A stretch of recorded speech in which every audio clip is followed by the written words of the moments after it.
Hi people, Moino Ravenberg here again as always and as usual. I went on vacation to Aruba. People that are subscribed to my second channel, MC Ravenberg, have also noticed that, or must have noticed that by now. But I'm also sharing this on my main channel. If you want to see what kind of stuff I did while being on vacation in Aruba, it was not long, for like 4 days.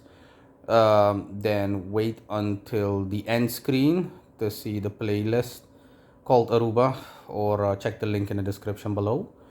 I did stuff like going horseback riding, went on a jet ski, um, took an ATV tour and an exploration tour of the island, and yeah, that was it essentially. Um, General questions that people would ask me, as in, hey, so what do you think of Aruba? Um, do you like it? Do you not like it, etc.? Oh, I love Aruba. I mean, I really love Aruba. There's an actual quality of life here, obviously, as opposed to work less than nothing Suriname. And everything, just everything. Infrastructure is good. Um, you should see the cabs they drive here for just general cabs instead of like a simple yellow cab. It's these are really expensive cars that cab rides are hosted with. Um, the place I stayed, a studio apartment that was rented to me by a Dutch landlady, also good.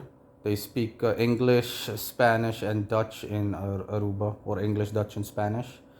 The island is small, no traffic congestion really. Nothing I've experienced in my days here, and I have gone up and down a lot.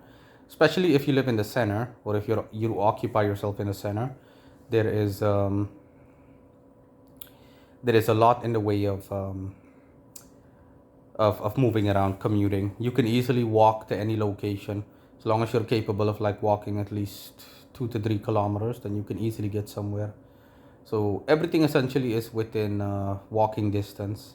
So you can imagine by car, it's you'll easily get wherever you need to go by in 10 minutes, 15 minutes tops.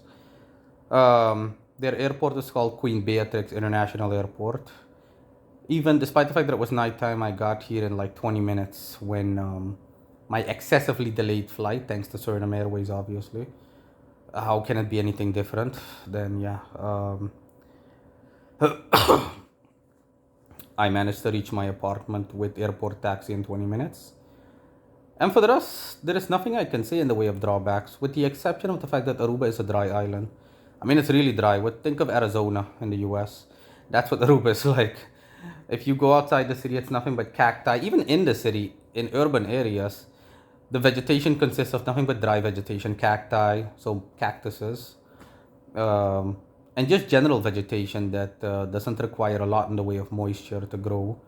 And it's just as hot as Suriname. Are you kidding me? It's like between 35 and 40 degrees on average, or loosely put between 30 and 40 degrees. Um, and also something interesting happened to me spiritually, but I'll get to that in a second. Again, um, enjoy the videos if you care enough to check them out, and if not, that's fine as well. It's all on you, viewer. Again, check the link in the description below for the playlist on the stuff I did, as well as the end and or the end screen. Um, Let me see.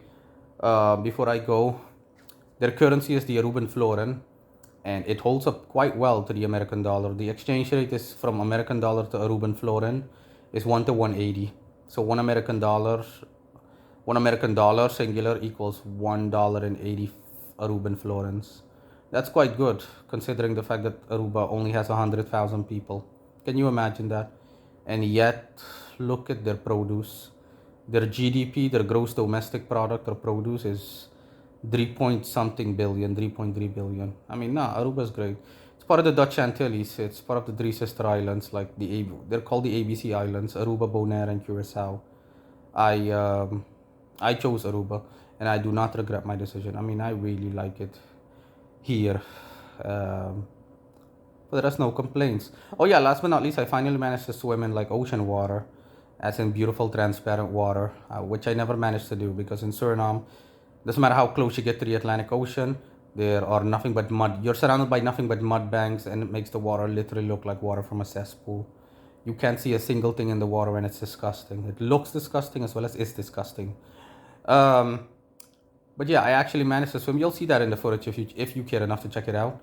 that I went swimming in those transparent waters. Now, the water is beautiful. I mean, when I was on that jet ski tour, I actually saw 2 to 3 sea turtles that weren't scared of human beings. So they came really close to the beach where there were plenty of people and like 10 to 20 jet skis on the water, but these guys weren't scared. And the only reason I managed to see them is because the water is so clear. The drawback of the ocean is that, oh boy, is it salty.